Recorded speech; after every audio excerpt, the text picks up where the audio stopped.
The real issue is we're forcing Western thinking onto Eastern thinking, and we expect them to think like we do. And that results in all this frustration, people thinking that suppliers are screwing them over when they're not doing that at all. And as a result, you don't make any money. You get frustrated, you give up, and you don't have success in your Amazon business. We have to change this.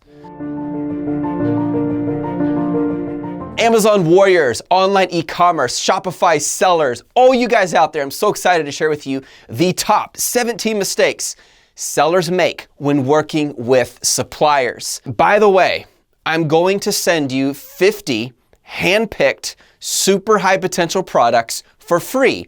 All you have to do is follow me on Instagram and I will drop it there for you. So go to Instagram at Seth Kniep. Don't misspell my last name. I know it's really weird. It means knife maker in ancient German, but it's K-N-I-E-P at Seth Kniep. Keep it real. I'm going to drop it there for you. And I'm going to do it soon. Follow me on Instagram and expect that very soon. Mistake number one, thinking that a factory and a manufacturer and a supplier and a trading company and a sourcing agent are all the same thing.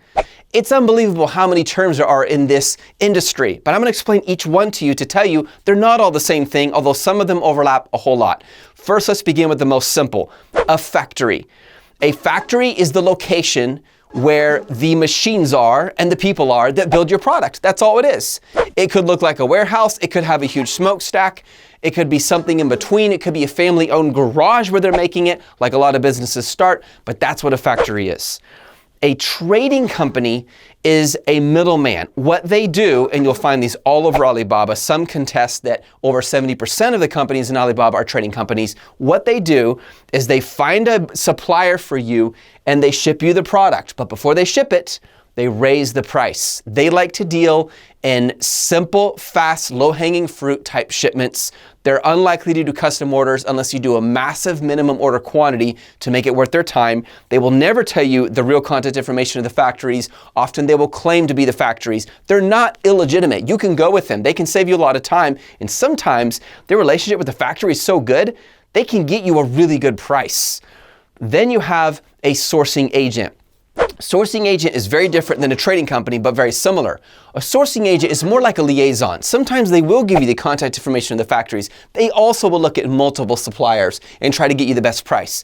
But they walk through the whole process with you. They're really good at customization. They also usually provide factory inspections, product inspections, shipping and logistics opportunities. They are a complete custom service to make it as easy as possible. So if you're building out a brand or something like that, they're a really good option to use.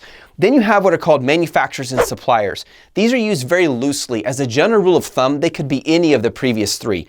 Often a manufacturer is synonymous with the factory and a supplier is very broad. The supplier could be someone who knows someone who's getting it for you, or it could be actually the factory itself. The reason it matters that you know the differences is because a lot of Chinese suppliers, I'm using it generically, will tell you they are the factory. Let me give you an example. Just today, someone on our coaching team where we teach all of this super in depth to help you de-risk yourself as much as possible, she shared on her private group, she said, guys, my supplier is also doing the retail packaging for me. And so I explained, actually, they're probably not. 99% chance that's not true. What they're really doing is they're working with another factory. They are upping the price a bit so they make a little cut off the top, a little cream off the top. They have another factory build out the retail packaging. Then they have that shipped to their factory where they're building the actual units, whatever it is you're having being produced. They put them together and send it to you and say, see, we did it all ourselves. They didn't do it all themselves, but that's how it works. You can actually get a better price when you go directly to the factory very often, but also the response time is often going to be a lot slower because it's an actual factory and you have to build up trust before they're willing to work with you on a fast level and on a discounted level. Mistake number 2, trying to negotiate on shipping. Listen, warriors, there's a big difference between negotiating on shipping and comparing shipping prices. If you go to the black market at some subway station in Shanghai, yeah, you can find people selling Dr. Beats headphones for $300 and talk them down to $30, $25. But shipping is different. It's not so negotiable. There's only so much they're willing to negotiate with you because they have to charge a minimum price. And oftentimes they will charge you exactly what it costs them. And other times they'll mark it up just a little bit to make some cream off the top. So instead of negotiating, oh yeah, that's $2 a piece, I would want $1.25 a piece or I'm not going with you. You know what they usually say? Our Chinese liaison told us this when we flew to China. She explained the whole thing. She goes, if you do that, they go, man, this person doesn't know what they're talking about. And this is what they'll say. Oh, no problem. Yeah, let's find a better price for you. And then they decide never to talk to you again. So instead of negotiating on shipping, just compare it with a few other factories and see what their shipping prices are. Makes it a lot easier. If you get an insanely good shipping price, be careful. It could be that they gave you a lower price because they know you're just interested in the landed cost. That means the total cost you're going to pay when it lands on your doorstep or in Amazon's warehouse ready to sell. The units, the shipping, everything combined. So what they'll do is if the shipping really costs $200, they'll drop it a little bit and then raise the price of the unit, and they use this to get you in the door. So keep that in mind. It's a strategy some of them use just because they want to get the sale. Keep in mind also, if they send you a ridiculously low shipping price, they might be using what's called a standby route with an airline. That means where only certain planes can take the box. So if you are shipping 15 boxes, it might end up going out in 10 different planes, and you have to wait a while for it to show up, and oftentimes it won't even show up in the same shipment because it's going out in different planes. So if you're okay with that, yeah, you might get a better price. But oftentimes, if it's really low, is it too good to be true? Is it a second-rate service? That often can be the case. Mistake number 3, thinking that a factory is this giant, sophisticated, huge building with a smokestack that's rolling out millions of products a day. Most factories in China are nothing like that. You're gonna walk into this dingy room, dirty floor, a few low-hanging lights because they don't want to spend money on the electricity, and one sophisticated state-of-the-art space-age machine with a family working on it, and that's it. And the factory looks terrible, but the product is incredible. That's very common. And that's why when you say, hey, I'd like to get a factory inspection, a lot of times these factories get nervous. They don't want you seeing what the factory looks like because they know if you're in the West or other parts of the world, you're gonna go, I don't see the smokestack, I don't see the smocks or the foot covers or those things they do as nurses where they put the hair covers like cooks do over their head. They don't look like an official laboratory pharmacy in white suits, super official and clean and squeaky, so I can't go with that. You realize though, most factories, a lot of the things that you're wearing come from factories that are the most unsophisticated places in the world, but the product is absolutely badass. So this is another area where you have to change your thinking when you compare Eastern to Western culture and how that works when it comes to suppliers. Mistake number 4, discounting a factory or supplier's legitimacy if you cannot find it on Alibaba. This is a really funny one. Some people are terrified of Alibaba. They think it's full of scam artists. And other people feel like, man, if it's not on Alibaba, then I can't trust it. Listen, there are so many factories in China that have never been on Alibaba and they don't care. You'd be mind blown. And why don't they care? Because they're just focused on producing an amazing product. They're too busy to worry about getting a website up or getting an Alibaba or marketing to Western culture. They're just focused on the product.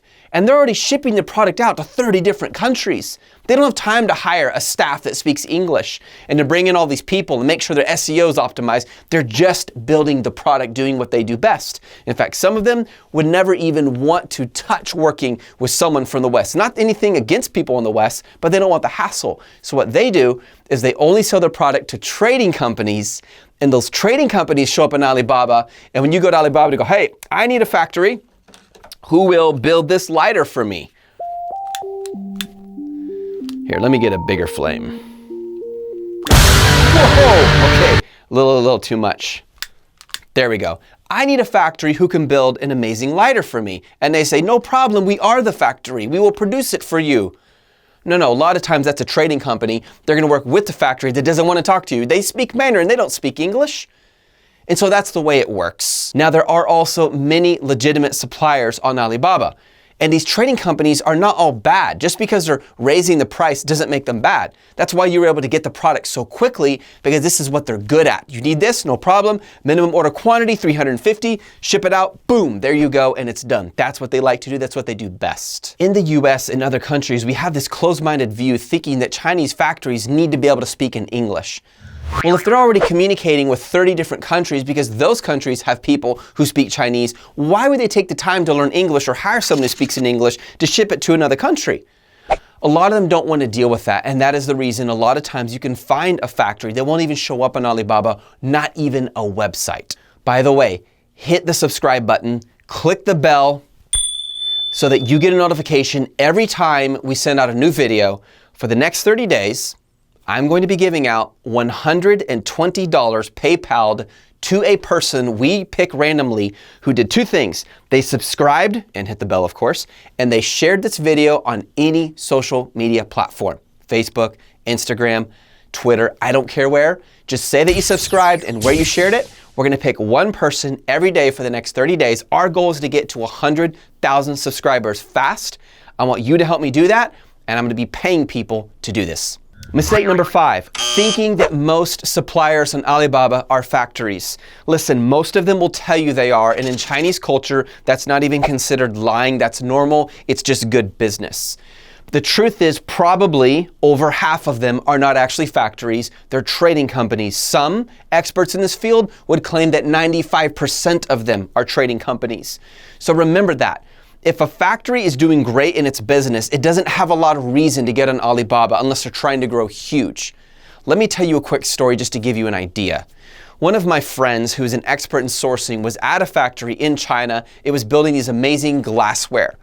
When he was there, a camera crew came into the factory with these state-of-the-art cameras and began to film all these people, these workers, while they're working on the glass. But before they filmed them, they had them put on these smocks, like these vests, that they kind of like the ones that they wear to cover your clothing in the laboratory, these shoe covers and these head covers.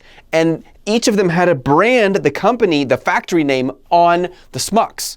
What's funny is it was a different name than the factory he was in. And they filmed them for a few minutes, then they went to another part and did the same thing.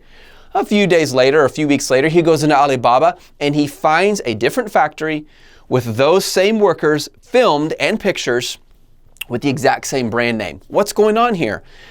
They're giving the impression that this is a super sophisticated, westernized thinking kind of factory, when in reality, they don't need the smocks, they don't need the special shoe covers, they don't need any of that. They just need to build a badass product. They understand minimalisticism. That's a weird word. I said that very wrong. Minimalism. There we go. I should be minimalizing my language if I'm going to talk about being minimalistic. Okay, this is getting weird.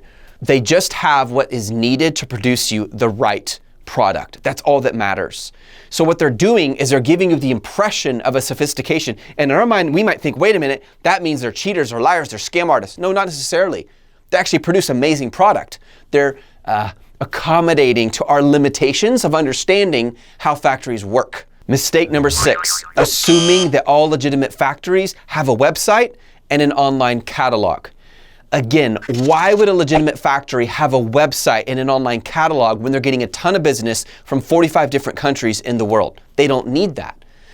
However, what will often happen if you work with a factory in China who you can't even find on Alibaba, you don't have a website, you have someone who told you about this factory, do you know how they're going to have you contact them? Probably through WeChat or through QQ. QQ is a platform. You can download it, you get the desktop application, not the iPhone mobile application, because it's a lot easier to use. Get the desktop application and you can communicate to them directly, and the purpose is so that everything you send to them is translated into Mandarin and everything they send to you is translated back into English. And because numbers don't lie and they understand numbers, if I wrote a 2 right here and sent it through QQ, that's what they would see. They would see a 2. The numbers are universal. It is not difficult to communicate with a supplier through WeChat or especially through QQ, even if they don't speak English. And sometimes those are the places where you're going to get the best, lowest prices and the most custom solutions as you build that friendship and that trust. And that brings us to our 8th mistake a lot of sellers make when working with suppliers and manufacturers. Trying to use QQ, the QQ ID, as an email address. Now it's kind of funny, I'm just going to give you a random example of one, but 2094W3872 at QQ.com. I made that up.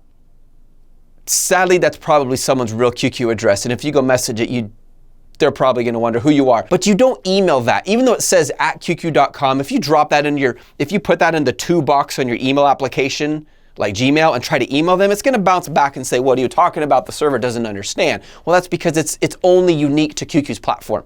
So you take that ID, you go into QQ, and you become friends with the person, make them a contact on QQ, okay? And I sound funny saying QQ, but on QQ, that's where you can work back and forth and communicate with the Chinese factory. And look, they don't use QQ to communicate with each other in China. That would be like me going to Google Translate and saying, hey, Bob, what are you having for dinner tomorrow? That would be weird. I would just contact you through messages or something like that.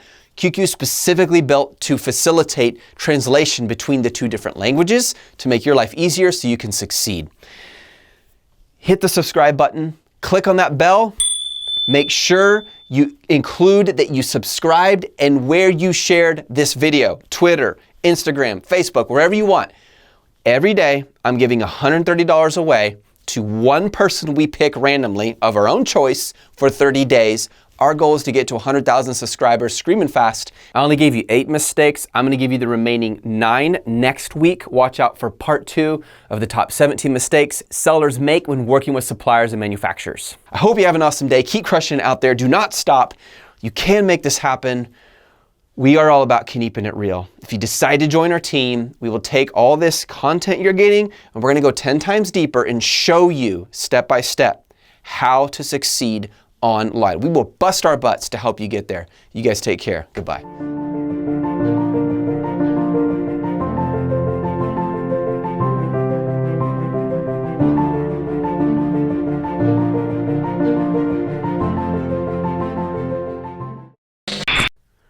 Oh yeah. I didn't even know you did it.